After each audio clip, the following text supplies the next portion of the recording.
Inventou que eu bati nela. Sabe aquela pessoa que você olha e sente que o santo não bate? Pois então, essa é a Priscila. Desde que ela entrou na empresa, parecia que fazia questão de implicar comigo. Tudo nela me dava nos nervos. O jeito que ela falava alto, o jeito que ela se metia nas conversas, aquele riso forçado que parecia que tinha engolido um pato, enfim. Só que eu, na minha santa paz de espírito, sempre mantinha a diplomacia. Não sou de confusão, gosto do meu canto, faço meu trabalho direitinho e sigo minha vida. Mas tem gente que confunde educação com submissão, né? E a Priscila era exatamente esse tipo. Ela adorava se meter, jogava piadinha torta, fazia questão de querer se aparecer para os chefes, claro, tudo em cima dos outros. E quem ela escolheu para Cristo? Isso mesmo, eu. A mulher me alfinetava de um jeito tão passivo-agressivo que parecia que tinha feito curso. E olha, no começo eu até relevava, fingia que não era comigo, só que teve um dia, meu bem, que ela passou de todos os limites. Tava rolando aquele café básico da tarde na copa da empresa, todo mundo ali fofocando baixinho, falando da novela, da vida dos outros, quando do nada, ela solta, no meio de todo mundo, que eu tava me achando a dona do setor. E não foi aquele comentário disfarçado, não. Foi na cara dura mesmo. A sala ficou muda. Todo mundo se olhou, segurando a risada. Eu, educada como sou, só levantei a sobrancelha, dei aquele sorrisinho sarcástico e soltei. Se doeu, morde as costas. Só que pra quê, né? Aquilo parece que acendeu um pavio na mulher. Ela ficou vermelha, começou a bater boca, me chamou de soberba, arrogante, e eu só respondia na base da ironia, porque brigar, gritar, não é meu estilo. Só que, minha filha, gente sem argumento apela, e a Priscila apelou. A discussão escalou de um jeito que quando eu vi, ela já estava batendo no próprio braço e gritando: "Você me bateu." Ela me bateu. E eu? Eu paralisei. Olhei para a cara dela, olhei para a galera em volta, e só consegui soltar um: "Mas gente, tá louca." E é aí, meu amor, que essa história começa a desandar. Porque o que ninguém sabia é que tudo, absolutamente tudo, estava sendo gravado por acaso. Menina, se eu te disser que a mulher começou a se debater no meio da copa da empresa, você acredita? Pois acredita, porque foi exatamente isso que aconteceu. Ela começou a gritar, segurar o próprio braço e berrar para quem quisesse ouvir, e até para quem não queria, que eu tinha agredido ela. E fazia questão de repetir para todo mundo: "Você me bateu. Você vai pagar por isso." Eu juro, eu fiquei tão chocada que nem sabia se ria, se chorava ou se chamava um exorcista. O mais surreal é que ela simulava uns tapas no próprio braço, segurava o cabelo, fazia umas caras e bocas de novela mexicana dos anos 90. Parecia possuída. E eu ali, plantada, olhando aquela cena como quem assiste uma série de comédia sem entender se aquilo era real. A galera da Copa, meu amor, tava passada. Uns seguravam o riso, outros olhavam desconfiados, alguns até se afastaram achando que ela ia ter um treco ali mesmo. Só que, olha como o universo não dorme no ponto. Justo naquele dia, sabe o que estava rolando? O Felipe, do marketing, estava testando uma câmera nova da empresa, que eles iam usar para gravar uns vídeos institucionais. E onde ele estava testando? Isso mesmo, na Copa. O homem colocou a câmera no canto, deixou gravando para ver luz, som, ângulo, e simplesmente esqueceu ela ligada. Sim, a treta todinha estava sendo gravada, com som limpo, imagem Full HD, até o brilho do meu brinco aparecia. E detalhe, ninguém tinha se dado conta disso. Enquanto a Priscila seguia no surto, eu estava ali, tentando entender como é que uma pessoa tinha coragem de inventar uma coisa daquelas. Porque uma coisa é fazer fofoquinha, outra coisa é inventar agressão, né? É coisa séria, é coisa de doente. E ela jurava que ia me ferrar. Começou a dizer que ia chamar o RH, que ia fazer boletim de ocorrência, que ia processar a empresa, processar a mim, processar até a máquina de café se deixasse. Só que enquanto ela fazia o próprio teatro, meu bem, o Felipe percebeu que a luzinha da câmera ainda estava acesa, e quando ele olhou para a tela, adivinha quem estava sendo filmada passando vergonha? Simplesmente ela. E foi aí que o jogo virou. O Felipe, coitado, estava segurando a risada, mas ao mesmo tempo com aquela cara de meu Deus, no que eu me meti. Ele olhava para a câmera, olhava para mim, olhava para Priscila se debatendo no chão feito atriz de quinta, e tentava decidir se desligava o equipamento ou se fingia costume. Só que aí, meu amor, ele fez o que qualquer fofoqueiro de respeito faria: nada. Ele deixou gravando. Até porque, convenhamos, aquele conteúdo estava valendo mais que qualquer reality show. E eu? Eu já estava de braços cruzados, olhando para a cara da mulher com aquele olhar clássico de deboche. Tipo, continua, que tá ficando bom. Só que aí, adivinha? Ela começou a gritar mais alto, batendo na própria perna e berrando. Gente, ela me agrediu. Ela é uma louca. E claro, nesse momento já tinha metade da empresa na porta da Copa assistindo o barraco, igual plateia de programa de auditório. Até o gerente apareceu, com aquela cara de quem não sabia se pedia silêncio ou se puxava uma cadeira para acompanhar. E quando ele perguntou o que está acontecendo aqui, a Priscila simplesmente apontou o dedo na minha cara e berrou. Ela me bateu. Olha aqui meu braço. E, gente, o braço dela estava vermelho sim. Sabe por quê? Porque ela mesma tinha acabado de se esbofetear tanto que parecia que tinha apanhado de verdade. Mas quem olhava de perto percebia que era tudo falso. Só que o plot twist desse episódio veio aí. O Felipe, no auge da sua cara de paisagem, solta bem alto. Gente, só lembrando que tá tudo gravado, viu? A câmera tá ligada desde antes de vocês começarem a brigar. Menina, na hora, a cara da Priscila desabou. Ela ficou branca, depois vermelha, depois roxa, parecia um semáforo humano. Deu para ver o exato momento em que ela percebeu que tinha acabado de ser desmascarada em alta definição. Ela travou. Simplesmente travou. A mão ficou no meio do ar, a boca meio aberta, e o olho arregalado, tipo peixe fora d'água. E a galera? A galera segurando o riso, porque ali ninguém mais estava conseguindo disfarçar não. Eu só olhei para ela e soltei. E agora, amor? Quer rever no telão ou mando para edição? E foi aí que ela percebeu que o tombo seria grande e público. Menina, depois da fala do Felipe, parecia que alguém tinha jogado um balde de gelo na cabeça da Priscila. Ela ficou travada, muda, tentando assimilar o que tinha acabado de ouvir. Mas não deu tempo nem dela reagir direito, porque o gerente, que já estava meio impaciente com aquele circo, soltou na lata. Então vamos todo mundo pro RH agora. Quero ver essa gravação. A mulher deu até um passinho para trás, tentando disfarçar, falando baixo. Ai, gente, não precisa disso tudo. Acho que, talvez eu tenha me exaltado. Exaltado é o teu surto, minha filha. Eu só cruzei os braços, segui atrás do gerente e ainda joguei aquele olharzinho básico pra galera, que estava segurando o riso igual quem segura espirro em sala de aula. E fomos. Chegou no RH, a moça do setor, que já estava acostumada a lidar com umas tretas, mas não nessa proporção, olhou pra nossa cara e soltou. O que foi agora, hein? Porque sim, não era a primeira vez que a Priscila arrumava confusão ali. E o gerente, sem perder tempo, já mandou. Puxa uma cadeira aqui, porque hoje você vai assistir um episódio exclusivo do Surto ao Vivo. O Felipe, todo prestativo, ligou o notebook, puxou o arquivo da câmera e deu play. E, minha filha, olha, foi uma experiência. A gente assistindo, ela no vídeo batendo no próprio braço, puxando o próprio cabelo, fazendo cara de dor, enquanto no fundo eu aparecia plena, tomando meu café, cruzando os braços e só revirando os olhos para as maluquices dela. A cara da Priscila durante o vídeo era uma coisa assim indescritível. Ela suava, tremia, mordia o lábio, passava a mão no cabelo, tentava não olhar para a tela, mas não conseguia. E o RH? A moça do RH estava assistindo aquilo com uma cara de deboche que eu nunca tinha visto na vida. A mulher até segurou o queixo, tipo quem não acredita no nível da palhaçada.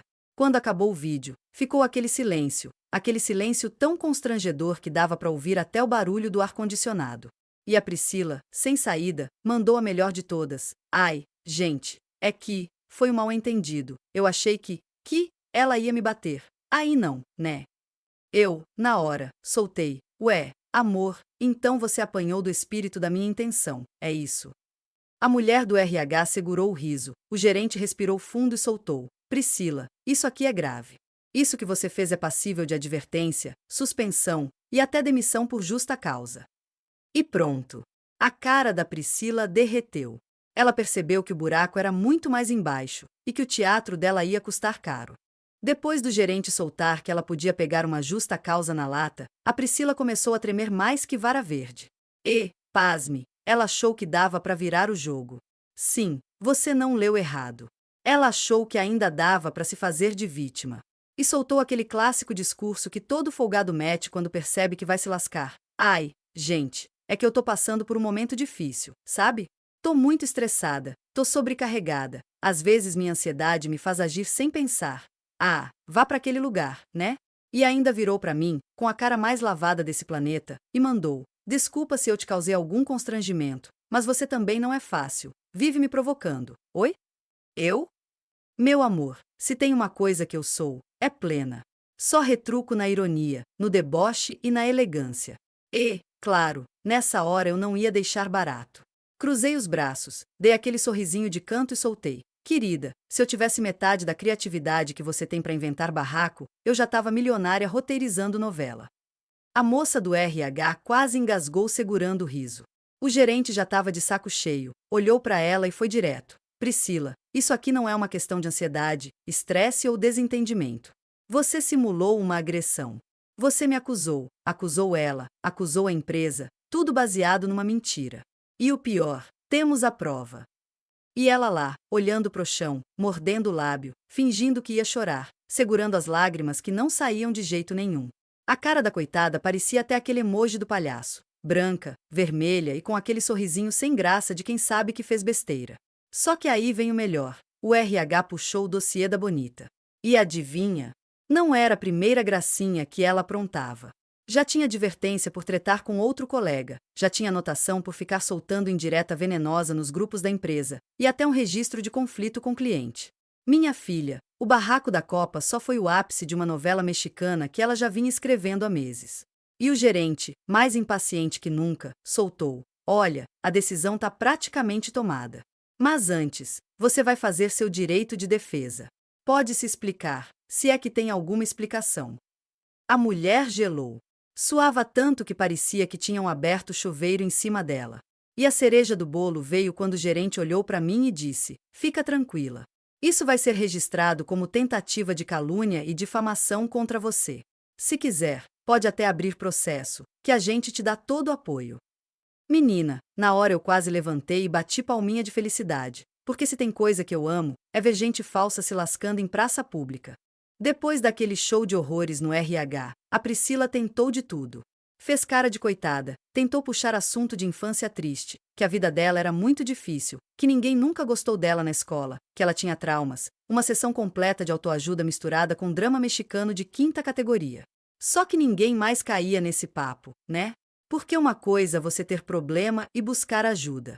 Outra é sair por aí inventando que levou surra, fazer escândalo, colocar o nome dos outros no meio e depois fingir que é só um mal-entendido. O gerente estava com a paciência zerada. Ele olhou bem na cara dela, respirou fundo e soltou: Priscila, sua conduta aqui hoje ultrapassou qualquer limite aceitável. Você não só simulou uma agressão, como tentou prejudicar uma colega de trabalho com uma mentira gravíssima. Isso é quebra de confiança, quebra de conduta ética e passível de demissão por justa causa. E é isso que vai acontecer. Menina, a mulher desabou. Ela começou a bater a mão na mesa, chorar, dizer que era injustiça, que a vida dela já estava ruim demais, que ninguém ali gostava dela, que ela era perseguida, aquele discurso batido que a gente conhece muito bem. Só que não colou, né? E para piorar, o RH já tinha preparado os papéis. Foi tão rápido que parecia que já estava tudo no gatilho, só esperando a gota d'água. Enquanto ela assinava a demissão, fungando, chorando, tremendo, com aquele rosto inchado e vermelho, a moça do RH foi categórica: se você quiser, pode contestar na justiça. Mas já te aviso que temos todas as imagens e os registros da sua conduta. E plim! O sorriso debochado brotou no meu rosto sem nem eu me esforçar. E aí, gata, chegou a parte mais linda desse rolê todo, a saída da Priscila. Ela teve que levantar, pegar as coisinhas dela, uma caneca brega escrito Girl Boss, umas plantas plásticas, um porta-retrato vazio, porque até foto ninguém quis dar para ela, e ir embora, escoltada. Sim, o segurança foi acompanhando ela até a porta para garantir que não ia ter mais show. E claro, né, o escritório todo sabia. Quando ela passou pelo corredor, as cabeças apareciam pelas baías, fingindo que estavam trabalhando, mas todo mundo acompanhando cada passo da vergonha alheia. E eu, sentada na minha mesa, plena, tomando meu café, e ainda mandei aquele tchauzinho básico, bem debochado. Só faltou tocar aquela musiquinha de eliminação de reality show. É hora de dar tchau. E, para finalizar, ela ainda tropeçou no tapete da recepção na hora de ir embora. Porque o universo é fofoqueiro e nunca decepciona. Depois da saída triunfal da Priscila, parecia que tinha explodido uma bomba de fofoca no escritório. Porque, né? Brasileiro pode até não gostar de muita coisa, mas de um barraco bem feito todo mundo gosta. E ali não foi diferente. Bastou ela atravessar aquela porta escoltada que os grupinhos começaram a se formar igual formigueiro quando derruba açúcar no chão. E a melhor parte? O Felipe, aquele lindo, maravilhoso, salvador do rolê, ainda teve a delicadeza de soltar aquele famoso gente. Só pra vocês saberem, tá tudo gravado. Menina, não deu 5 minutos e os prints do vídeo já estavam correndo pelos grupos internos, pelos grupos externos, nos grupos paralelos, nos grupos que nem tinham mais funcionários da empresa, e até no grupo da tia fofoqueira do bairro. A galera fez questão de legendar, colocar figurinha, meme, musiquinha de fundo. Tinha até uma versão com aquele som de Missão Impossível na hora que ela se joga pra fingir que levou tapa. Eu juro. E claro, né, o povo não perdoa. Surgiu um sticker dela com cara de assustada escrito ai, ela me bateu. Só que não, outro com ela segurando o braço e a legenda autoagressão nível hard. E tinha até uma montagem dela com o troféu de melhor atriz do Oscar. E não parou por aí, não. Teve gente que jurou que viu a Priscila no mercado no dia seguinte, de óculos escuros, boné, tentando se esconder, como se fosse uma celebridade fugindo dos paparazzi. E a fofoca correu tanto, mas tanto, que até gente de outras filiais da empresa ficou sabendo. Eu recebi mensagem de colega de outro estado perguntando: é verdade que rolou um surto aí que foi parar no RH? E eu, plena, só respondia: amor, verdade é pouco. Isso aqui virou patrimônio histórico. E para fechar com chave de ouro, a cereja do bolo. Dias depois, a Priscila apareceu nas redes sociais postando uns textões bem no estilo autoajuda do capeta, sabe? Aquelas coisas tipo: as pessoas só enxergam nossos erros, ninguém vê nossas dores. Aprendizado pra vida, confiar menos, esperar menos, ser fria, ser calculista. Ué, amor, calculista você já era, só que ruim de cálculo. Porque se fosse boa, não tinha se embananado desse jeito. E claro, né, a legenda era aquela clássica: a vida me ensinou a não confiar em ninguém. Pois é, gata, nem em você mesma dá pra confiar, já que você se bate e depois nem lembra. E quer saber? Até hoje, quando alguém começa a fazer uma tempestade em copo d'água na empresa, sempre surge um engraçadinho que solta. E, olha a Priscila 2.0 surgindo aí. Simplesmente virou lenda. A mulher conseguiu o feito de ser eternamente lembrada não pelo trabalho, não pela competência, mas pelo surto mais icônico, mais gravado, mais compartilhado e mais comentado da história dessa empresa. E se tem uma coisa que eu aprendi, minha filha, é que o universo é justo, fofoqueiro e nunca dorme. Se inscreve e ativa o sininho para mais.